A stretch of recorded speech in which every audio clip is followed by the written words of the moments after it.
Giawag sa konsihal og finance chairperson sa Jensen City Council ang LGU nga pakusgan pa ang pagpaningil og buwis.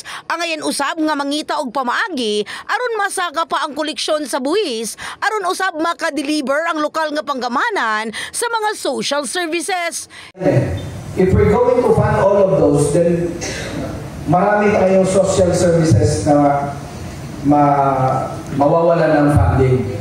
So, ganun lang yan. Depende sa availability of funds. That's why right now,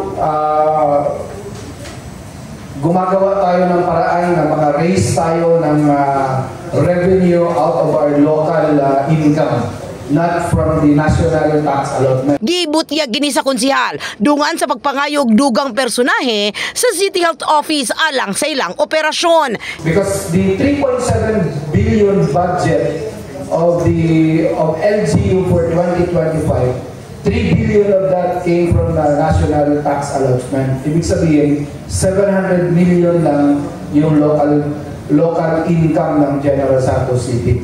If you're going to try to compare us with likes of Makati, Quezon City, and Davao City, as well as other highly urbanized cities, especially in Metro Manila, masyadong malaki yung local income nila. Ang 3 billion pesos niini ang gikan sa National Revenue Allotment o asa nasa 40% ang share sa LGU gikan sa National Revenue Taxes base sa koleksyon sa financial year.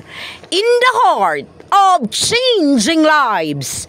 Kini sa Brigada Richard Gubalani alang sa 89.5 Brigada News FM Jensen, The Music and News Authority.